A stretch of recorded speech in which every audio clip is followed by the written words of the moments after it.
Star Wars release schedule for 2025 is fairly pathetic, but to be completely honest, things haven't completely rounded out because we're still in the first couple of weeks of the year, and of course Celebration is taking place in the middle of April, so that's going to end up fleshing things out a little bit better. But as it sits right now, the only thing that is set in stone is Andor Season 2, that comes out in on and around the same time as Celebration. I think it starts a couple of weeks beforehand, so maybe they'll be able to tout the success of a show that was planned for multiple seasons but ended up getting cut off at 2 seasons because Dave Filoni didn't have anything hands-on to do with it. So, because something is successful and well-beloved by the fans, we can't let that happen because it doesn't have the lispy little wannabe cowboy attached to it. So they're getting rid of that. And of course, we're going to end up figuring out, okay, what's Mandalorian and Grogu looking like? Because principal photography wrapped up at the end of the end of last year, rather. So there will likely be a trailer or a teaser, some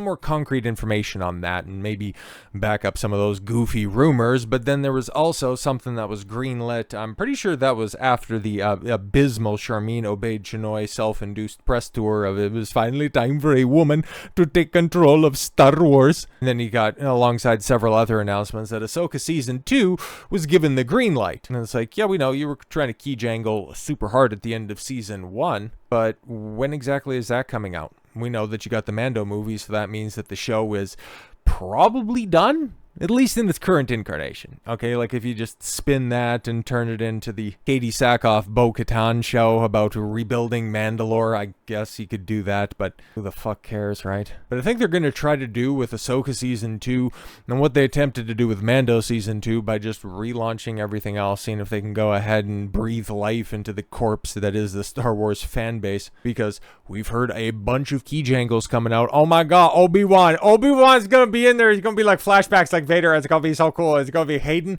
Oh my god, we're gonna be getting the return of Ewan McGregor to Star Wars. It's like, yeah, you guys got that with the Obi-Wan show, and that was an embarrassment of epic proportions. But if he's gonna be coming back in flashbacks, which that's exactly what they're gonna be doing, because the one notable thing from Ahsoka Season 1 was when, oh my god, he Vadered. It's red. It's Rex. Oh my god, there's Rex. We got all of the cameos. And that's what Season 2 of Ahsoka is going to be. Key jangling the fan base of the Clone Wars, realizing that Star Wars has truly fulfilled the destiny of just simply being about Star Wars, not advancing the plot, just simply jangling keys for clapping seal idiots online that'll just shill for everything. Meanwhile, you just drive off your audience, and that fact is going to be driven hard and home in 2026 when you finally have the balls to put a movie into the theaters. But looking ahead to Ahsoka Season 2, which I would imagine we'll probably get some sort of an update on when it comes to at Celebration this year, but Baylon Skoll, right, acted and was probably the most quote-unquote interesting, and I use that term very loosely, interesting character in Ahsoka, at least for a certain time, and then eventually just went back to being mustache-twirling villain. The late, great Ray Stevenson unfortunately passed before the debut of the first season, and he's been recast with another actor that I really like, that I think he'll probably do a very good job on. It'll just be very interesting, okay? Like, if he ends up having a scene talking about, you need to tell me where the plans are, otherwise I'm going to eat every one of these porgs in this place. If you know the scene I'm referencing, then that makes a lot more sense. I left out a pretty important word, but we need this monetized, right? Ahsoka Season 2 is moving forward to Lucasfilm and Disney+. Fan favorite character Baylon Skoll, one of the only popular characters to come out of the show, yes, has been reportedly recast, replacing the late Ray Stevenson with Game of Thrones actor Rory McCann. The Hound! Good stuff. The Hound was one of the few characters that came out of Game of Thrones relatively unscathed. Like, he was good throughout the entirety of the series run, which is something that you can't really say, especially for a character that was there from episode 1 or episode 2, whenever the tourney was. It's been a minute since I've watched, but he went out at the bells and outside of the script, and his character is relatively unscathed. Clegane Bowl was stupid, but I wouldn't hold that against him. But anyways, according to The Hollywood Reporter, the actor best known as the Hound, the famous Game of Thrones TV series, will take up the mantle of the lightsaber-wielding villain in Ahsoka going forward as he goes to try to find the dark side avatar of the Force. Oh, he's off to go find the brother, the Mortis, and the However, it will not be an easy role to fill. Baylon Skoll, and by proxy Ray Stevenson, was considerably was considered the best part of the Star Wars series by many. Yeah, he was one of the original characters. He was definitely the best original character that Disney Star Wars has done for any of their TV shows. I wish I was joking. Stevenson tragically died in 2023 as a result of heart issues before the first episode of Ahsoka aired. Well, I guess there's a little bit of solace in the fact that, he wasn't bored to death by the show. Mccan is joining Star Wars franchise at a very low point with audiences, abandoning the galaxy far, far away in droves. And yeah, they did it to themselves. And now they're desperate for anything. Like, Ahsoka Season 2, if you thought viewership, and it was terrible for Season 1, what do you think Season 2 is going to do? And the fact that this is all supposed to build, and then it'll build off of this Mandalorian and Grogu movie in order to have Dave Filoni wrap everything up, wrap the Mandoverse movie up with a big climactic battle against the biggest coping general in the galaxy. Like, you got, Grand Admiral actually blew Elon Musk with scoliosis. Like, we're supposed to be scared of whatever you approximate Thrawn as with his sleepy, authoritative voice. That's fantastic stuff that you have right there. It's simply key jangles for the sake of key jangles, because if you even have a passing affinity or knowledge of the extended universe, or legends as Kathleen Kennedy so rightly put them, you've likely heard of the name Thrawn. And if Ahsoka Season 2 is going to have all of those key jangles, Luke Skywalker might show up. Well, you're fucking well right he better show up, because, you got a force like this going on at a time when he's supposed to be at his most powerful. Why wasn't he in Season 1? But I'm sure we'll just hand wave that away. It'll just be discussed in a throwaway line or two. Or, hell, they might even just have the balls, because they've had somebody, in this show right here, in the Ahsoka Season 1, get stabbed through the gut with a lightsaber and then just appear in the hospital bed with what amounted to a cigar burn in their sternum in the very next scene. So yeah, okay, I could see Skinwalker, Luke Skywalker turn up and just go, hey, how's it going? There's like Sith or some shit, and Thrawn's back. Well, that's interesting, huh? And what do you mean I didn't destroy the Empire? You got me big sad. I'm gonna go suck titty milk on a secluded island. I'm so mad. I'll leave everything to you, Ahsoka, because you're so great. No one could stand up to you in your crossed arms. You're just so amazing. The main character of Star Wars, according to Dave Filoni, right? But yeah, you'll have that cameo. I'm sure you'll have a few other Dave's cartoon characters turn up, and people will squeal because, oh my god, it's like so Star Wars, because we finally get to see Poopamus Fruitimus in live action. Oh my god, I'm literally crying. See Ewan McGregor with old man makeup on. It's like, oh my god, bro, who the shit cares? And at this point in time, Star Wars was at one point in time the most prolific cinematic franchise, and it's going to be at least 7 years between cinematic releases.